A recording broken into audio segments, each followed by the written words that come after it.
Hello dear students, मैं doctor Sanjeev बिथरिया आप सभी का स्वागत करते हैं।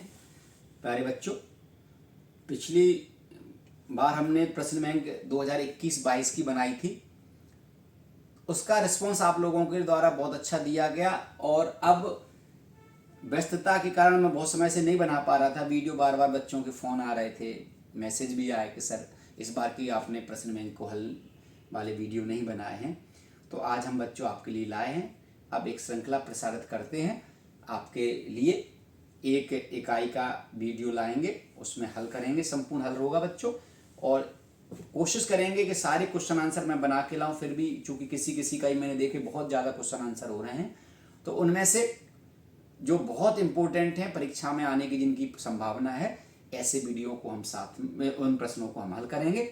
तो प्यारे बच्चों, आइए इस बार हम प्रश्न बैंक 2022-23 का पहला चैप्टर आपके साथ हम लेकर चलते हैं। इसमें देखेंगे बच्चों आप कि इसमें आपके सामने प्रत्येक इकाई के हिसाब से जो ब्लूप्रिंट है वो भी दिया गया, किस इकाई से कितना है। ठीक, इसमें आप इसमें ये भी देख सकते हैं, है ना, कौन कौन से पार्ट हटाए गए, रिड्यूस की गए हैं, वो पार्ट की सूची भी आपके सामने प्यारे बच्चों दी गई है। तो इस तरह से हम देखेंगे कि हमारे साथ किन किन पाठों को हटाया गया, उनको भी हम देख सकते हैं, समझ सकते हैं। इसमें एक अनुकरण का भी दी गई है।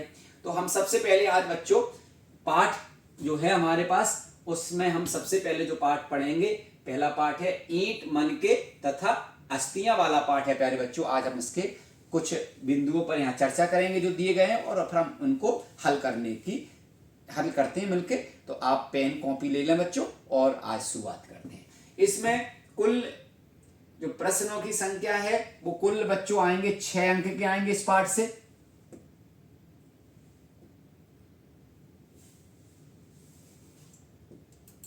इसमें 6 अंक के आएंगे, 6 अंक से आएंगे।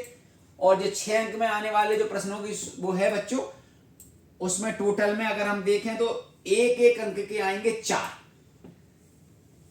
6 अंक के आएंगे, एक अंक के जो हैं वो 4 आएंगे, 2 अंक का 1 आएगा।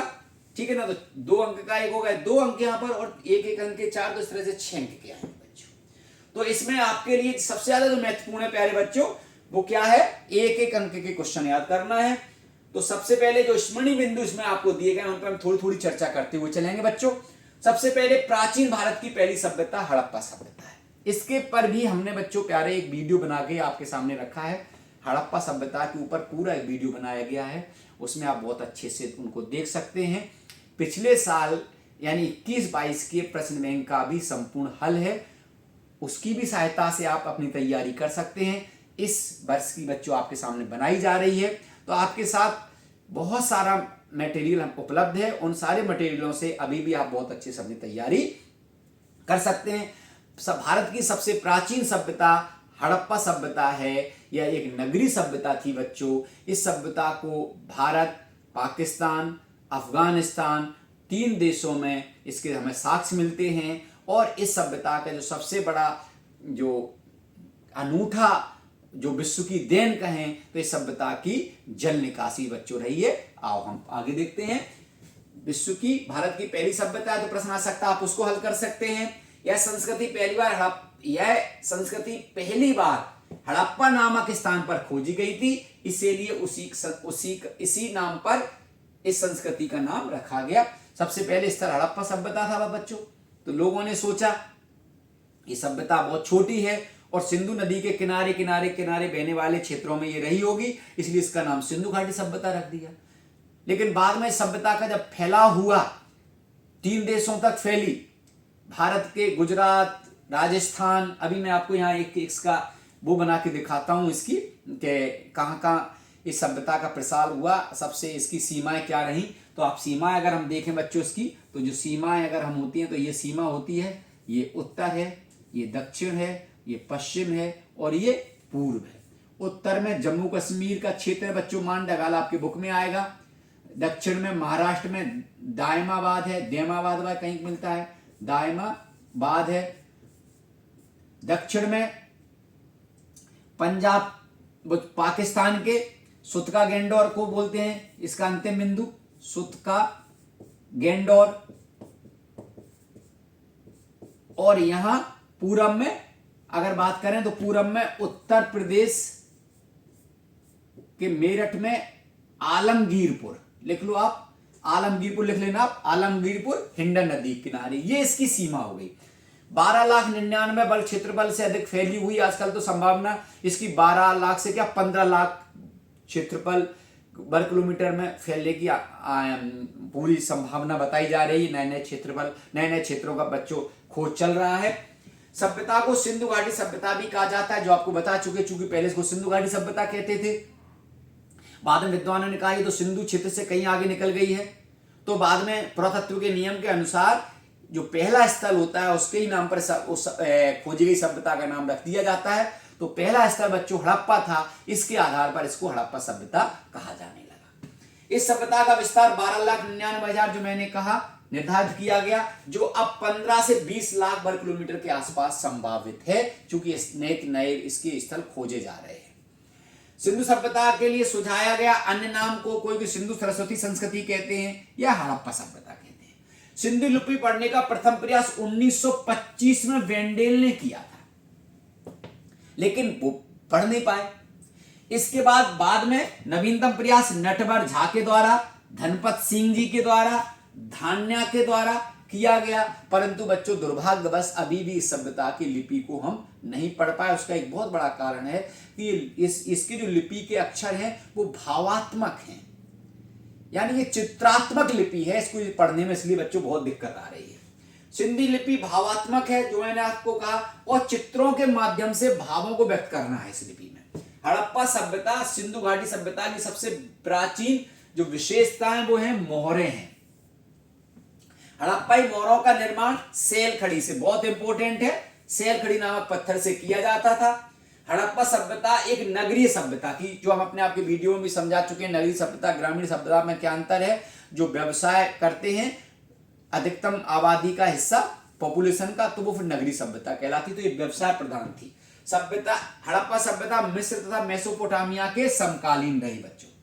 सिंधु घाटी सभ्यता का खोजा गया प्रथम स्थल हड़प्पा था। बार बार कहा जा रहा है, प्रश्न बार बार पूछ सकते हैं आपसे, हड़प्पा स्थल थे। इसी हड़प्पा की वजह से इस सभ्यता का नाम पड़ा हड़प्पा सभ्यता।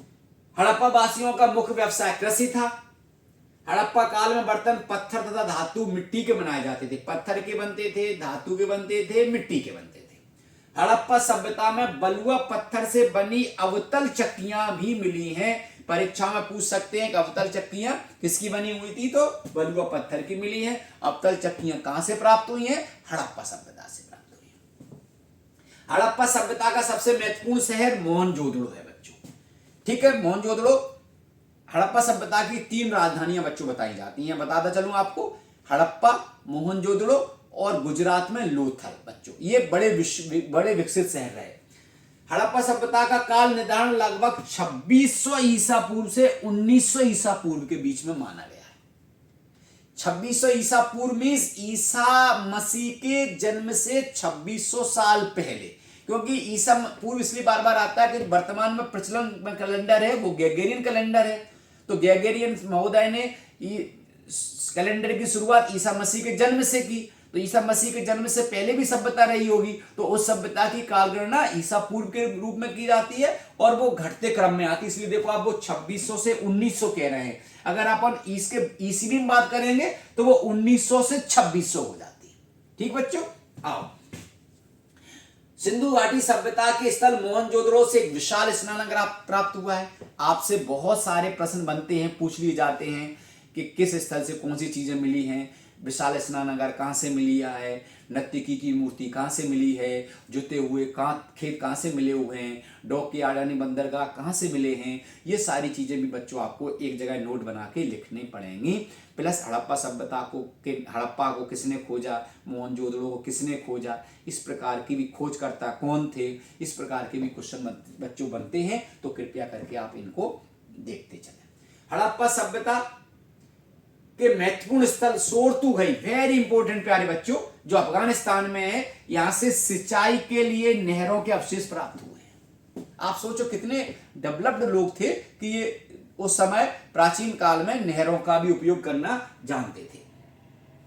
एक बहुत इंपॉर्टेंट चीज, हड़प्पा वासी लोहे से अवगत नहीं थे। अभी तक ऐसी मान्यता है कि हड़प्पा सभ्यता के लोगों को लोहे का ज्ञान नहीं था। वैदिक काल यानी 1500 ईसा पूर्व में 1500 ईसा पूर्व से यानी वैदिक काल से लोहे के साक्ष्य मिलने लगते हैं। वेदों में लोहे के लिए प्रारंभ में कृष्ण अयस्क या श्याम अयस्क का उपयोग किया गया।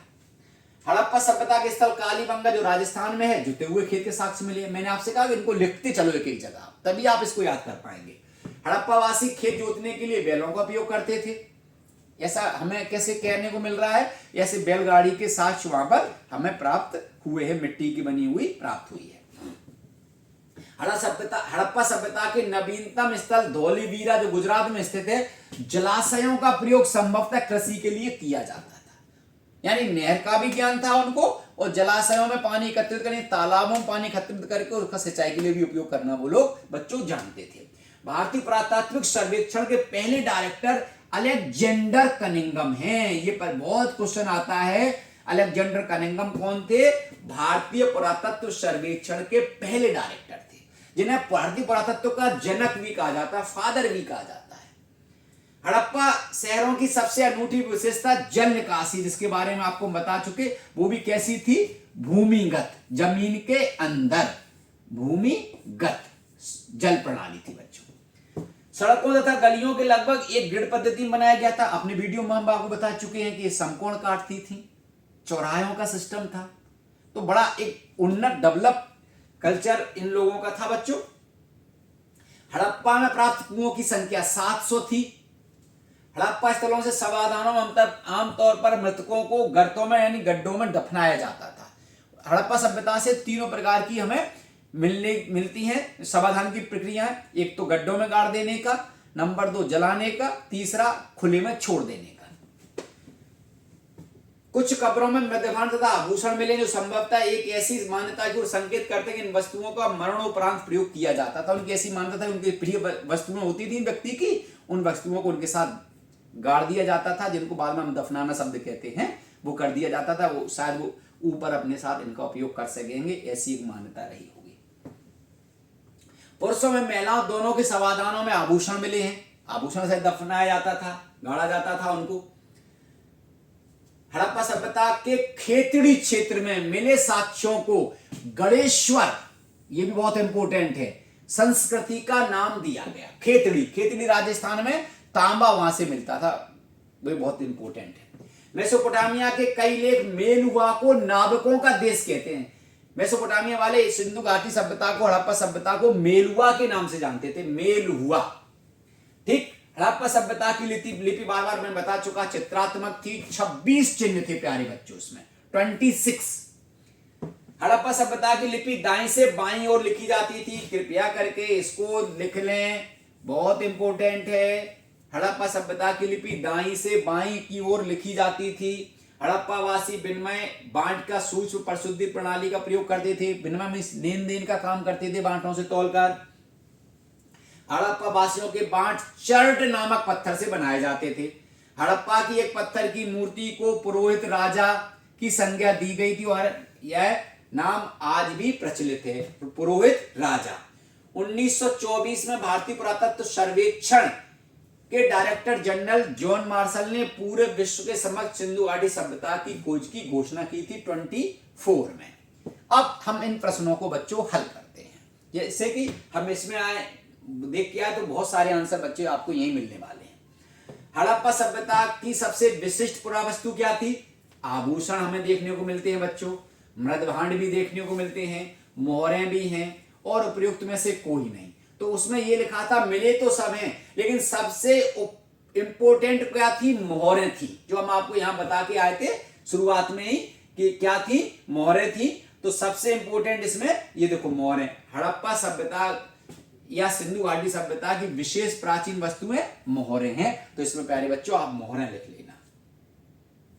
इसके बाद हम बात करें हड़प्पाई मोहरें किस वस्तु की बनी हुई थी?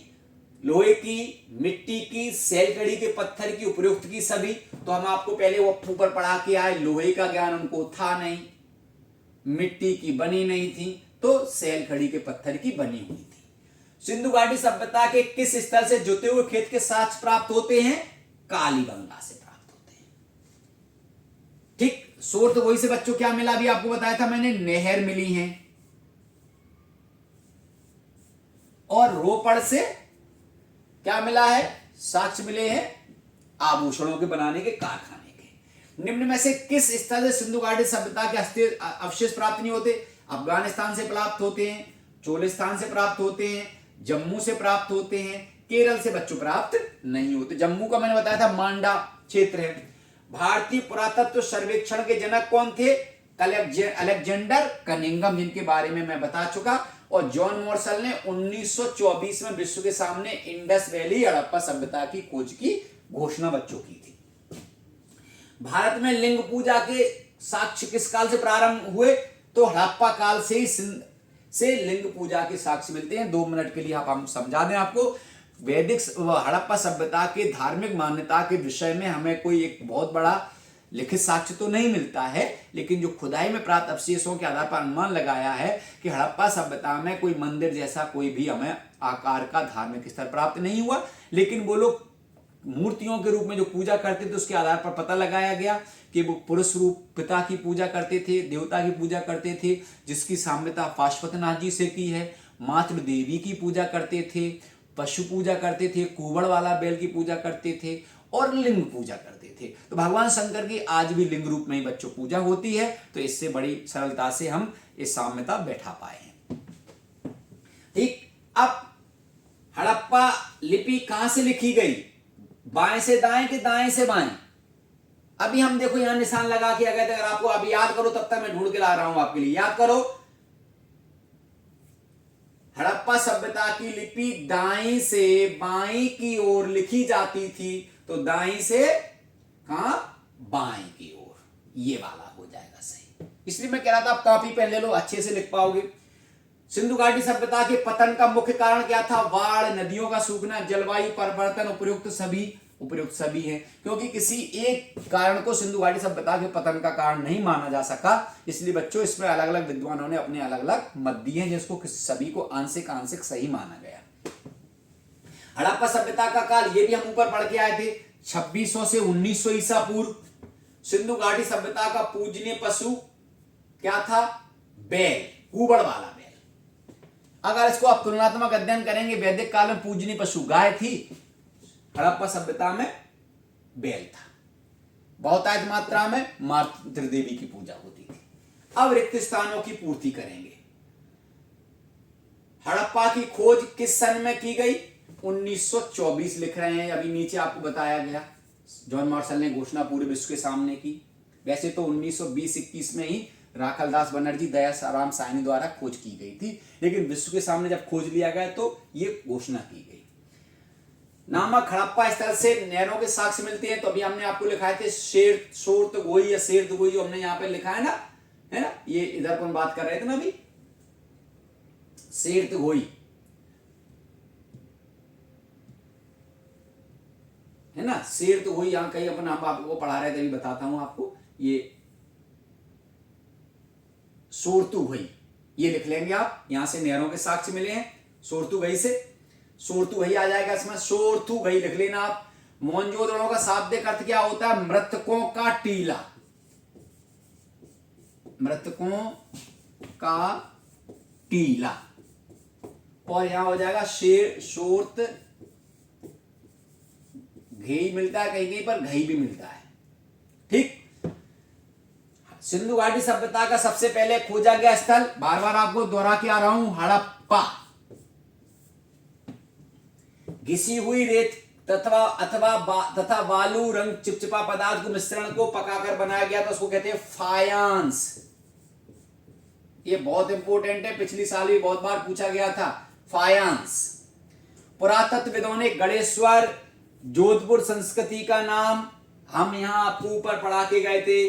बराबर मैं आपसे कह रहा हूं कि देखो, है ना, ये क्या है? खेतड़ी क्षेत्र। कहां पर बच्चों? खेतड़ी लिख लेंगे आप इसमें, खेतड़ी कर लेंगे आप इसमें, खेतड़ी क्षेत्र से मिले हैं, खेतड़ी। मेसोपोटामिया के कई लेखों में मेल हुआ।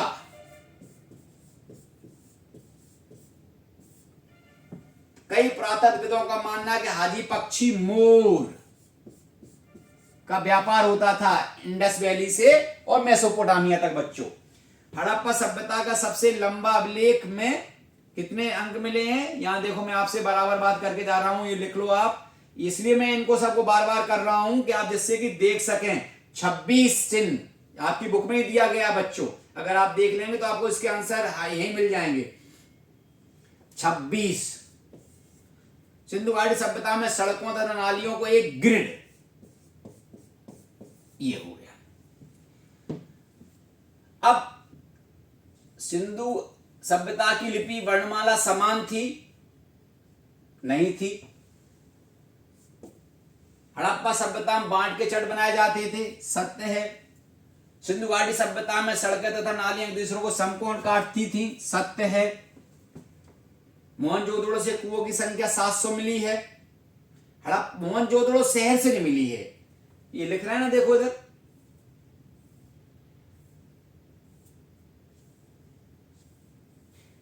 यहां पे अपन पढ़ रहे थे, देखते अभी ये, हाँ मोहनजोदड़ो से मिली है बच्चों, तो 700 मिली है मोहनजोदड़ो से, तो ये भी क्या हो जाएगा?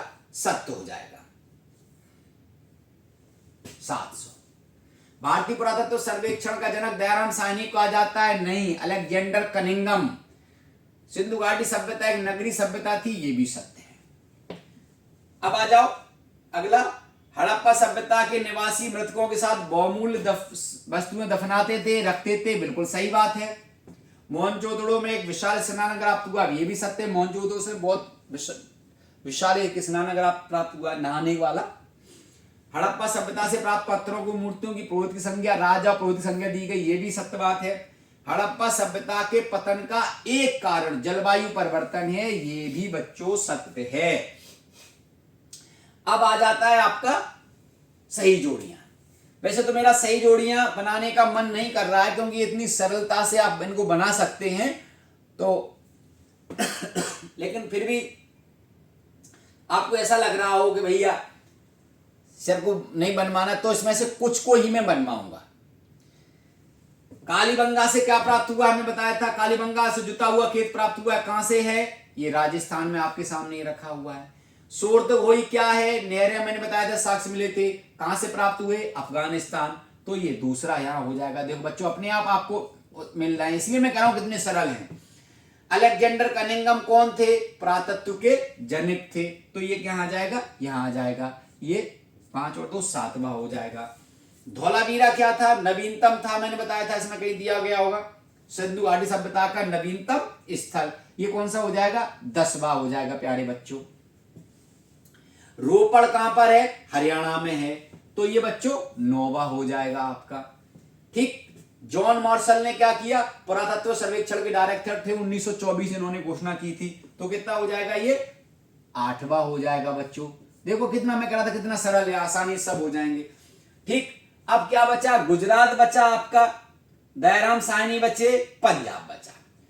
तो अब आ जाओ, हड़प्पा कहां पर स्थित है? पंजाब में स्थित है, तो ये पहले का आ जाएगा ये। ठीक। अब क्या बचा? गुजरात, तो लोथल मैंने बताया था गुजरात में है, तो ये लोथल का ये 4था हो जाएगा बच्चों। ठीक। अब कौन बचे? दयाराम साहनी अकेले बच गए हैं। ठीक है ना, तो अब आप देख लो क्या बच जाएगा इसमें है। अब आप जो भी बच रहा है इसमें, आप इसमें से उसको सही कर लेंगे, इस तरह से ये सही हो जाएगा। अब आ जाते हैं एक शब्द के उत्तर में। हड़प्पा सभ्यता के एक प्रमुख पत्तन का नाम लिखिए, तो मैंने पत्तन मानी डॉकयार्ड, तो यहां पर आप लिख लेंगे लोथल। गुजरात से एक मिला है, लोथल। मोहनजोदड़ो का अर्थ मैं बता चुका, मृतकों का टीला। सिंधु घाटी सभ्यता की खोज कब की गई? उसमें अगर इसके अनुसार लिख रहे हैं तो 1924 है बच्चों। वैसे तो 1920 और 21 में दयाराम साहनी राखालदास बनर्जी ने खोजा था। भारतीय पुरातत्व सर्वेक्षण के पुरातत्व का जनक अलेक्जेंडर कनिंघम को। सिंधु घाटी सभ्यता किस स्थल पर विशाल स्नानागार प्राप्त हुआ? मोहनजोदड़ो से। सिंधु घाटी सभ्यता में सुगंधित द्रव्यों का विशेष पात्र को रखा जाता था, उन्हें कहते थे। इसमें इसका उल्लेख नहीं है, लेकिन आपकी किताब में दिया गया है, तो कृपया करके ये मुझे आप कमेंट बॉक्स में लिख के बताएंगे सुगंधित पात्रों को क्या कहते थे। हड़प्पा सभ्यता में किस पशु की पूजा की जाती थी? तो आप बता चुके, बैल की जाती थी। बार बार क्या बताएं आप इसको। हड़प्पा सभ्यता में किन जानवरों की हड्डी प्राप्त हुई है? गाय की प्राप्त हुई है। यानी बैल को छोड़कर, सॉरी, घोड़े को छोड़कर जो प्रचलित जानवर हैं उन सबों को वहां पर अवशेष प्राप्त हुए हैं बच्चों। घोड़े की अस्थि हड़प्पा सभ्यता में प्राप्त नहीं हुई है। हड़प्पा सभ्यता की लिपि कैसी थी? चित्रात्मक थी। हड़प्पा सभ्यता के निवासियों मुख्य व्यवसाय क्या था? कृषि था। इसमें मैंने आपके लिए एक छोड़ा थोड़ा टिपिकल, इसलिए आपको बताना पड़ेगा कि सुगंधित द्रव्यों को विशेष पात्र में रखा जाता तो उसको क्या कहते थे। अब आपके सामने बच्चों ये प्रश्न है, बहुत छोटे हैं, इनको ज्यादा बड़े प्रश्न नहीं है, इनको हम लाए हैं आपके लिए। तो जिसमें से मुझे जो इंपोर्टेंट लगे मैं उनको लिख के लाया हूं, बाकी को नहीं लाया। हड़प्पा सभ्यता के पुरास्थलों का उल्लेख कीजिए, कितने का? 2 का। तो इसमें आप मोहनजोदड़ो लिख देंगे और हड़प्पा लिख देंगे। ठीक है बच्चों, इसमें हड़प्पा लिख देंगे और मोहनजोदड़ो लिख देंगे। ठीक है ना। अब इसके अलावा आप चाहें तो और भी कर सकते हैं। क्या कर सकते हैं? अगर 4 पूछते हैं तो मोहनजोदड़ो, हड़प्पा, लोथल, कालीबंगा भी लिख सकते हैं। क्योंकि इसमें 2 पूछा था, हमने 2 ही लिख दिए। आप चाहो तो बढ़ा सकते हैं। मोहनजोदड़ो नगर की 2 विशेषताएं लिखिए। इस पे भी मेरा पूरे वीडियो क्वेश्चन आंसर बने पड़े हुए बच्चों। आप देखेंगे, सर्च करेंगे तो मोहनजोदड़ो की पूरी विशेषता बहुत अच्छी लिखी हुई है। उस पर आप देखें तो उसमें कई विशेषताएं हैं, लेकिन चूंकि इसमें 2 कई नहीं है तो एक नगर योजना उनकी बहुत अच्छी थी। यानी नगर का विभाजन पूर्व और पश्चिम में नगर एवं दुर्ग के रूप में था। दुर्ग के अतिरिक्त यहाँ से विशाल स्नानागार प्राप्त हुआ है, अन्नागार प्राप्त हुआ है, सभाभवन प्राप्त हुआ है और पुरोहित आवास प्राप्त हुए हैं।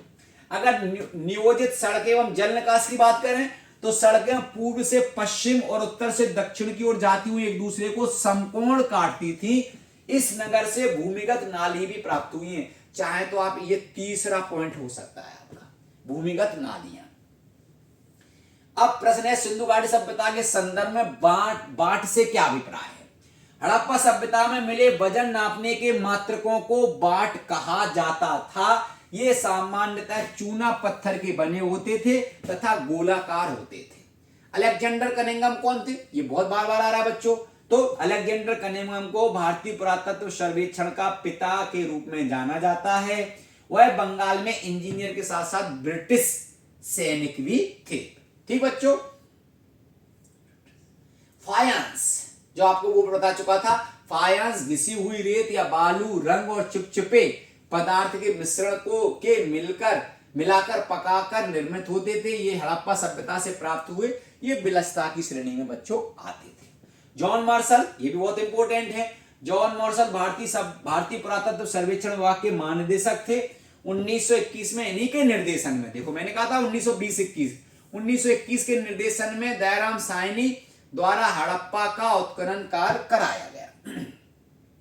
सालन से क्या आशा है? तरी बनाने के लिए जड़ी बूटियों तथा मसाले पीसने के चक्कियों का प्रयोग होता था। पीसने के लिए कर दो, यहां कर के लिए कर दो, के लिए चक्कियों का प्रयोग होता था। उसे सालन पत्थर का नाम दिया गया। अवतल चक्कियों से क्या प्राय बच्चों? तो अवतल चक्कियां हड़प्पा से बड़ी संख्या में मिली हैं। ये अनाज पीसने का एकमात्र साधन थी। इनसे अनाज पीसा जाता था जो कठोर कंकरीले बलुआ पत्थर से निर्मित होती थी। ग्रिड पद्धति से क्या आशा है बच्चों? हड़प्पा सभ्यता में सड़कों तथा गलियों को लगभग एक ग्रिड पद्धति में बनाया गया था और एक दूसरे को समकोण काटती थी। सिंधु घाटी सभ्यता के धार्मिक जीवन की 2 विशेषताएं। पहला, सिंधु सभ्यता में मातृ देवी की पूजा सर्वाधिक प्रचलित थी। इसके प्रमाण वहां से प्राप्त मोहरों एवं मूर्तियों से मिलते हैं। और दूसरा, भगवान शिव की पूजा पाशुपति के रूप में बच्चों होती थी। अगला, हड़प्पा सभ्यता के सुदूर क्षेत्र से, हड़प्पा सभ्यता के संपर्क सुदूर क्षेत्र से थे, उदाहरण द्वारा स्पष्ट कीजिए। तो हड़प्पा सभ्यता की समकालीन मेसोपोटामिया सभ्यता से व्यापारिक संबंध थे बच्चों, इसलिए लिख के लाए, बहुत सरल है। और जिसका अभी आपने देखा है, मेलुआ को नाविकों का शहर कहा जाता था, इसका ये प्रमाण है। इतना सा लिख देंगे आप। हड़प्पा सभ्यता के संपूर्ण है ना हड़प्पा सभ्यता के लोग मेसोपोटामिया तथा फारस की खाड़ी के साथ व्यापारिक संपर्क थे। वे ओमान से, इसको ऐसे भी लिख सकते हैं, तांबा मंगाते थे। मेसोपोटामिया के संपर्क की ओर इशारा भी करते हैं। अब इसके अलावा इसमें एक प्रश्न बच्चों हमने नहीं लिखा, हड़प्पा सभ्यता के पतन के क्या कारण थे, तो ऊपर हमने लिखे चुके हैं। हड़प्पा सभ्यता के लिए पतन का कोई कारण नहीं था, बाढ़ है, बाह्य आक्रमण है ना, इस प्रकार के जो चाहे आपका जलवायु परिवर्तन है, इस प्रकार के जो परिवर्तन है वे हड़प्पा सभ्यता के पतन के कारण माने गए। तो इस तरह से बच्चों ये पहली इकाई का संपूर्ण हल आपके सामने पूरा हुआ। अगली इकाई के साथ अगले दिन उपस्थित होंगे। पढ़ते रहिए। जय हिंद, जय भारत।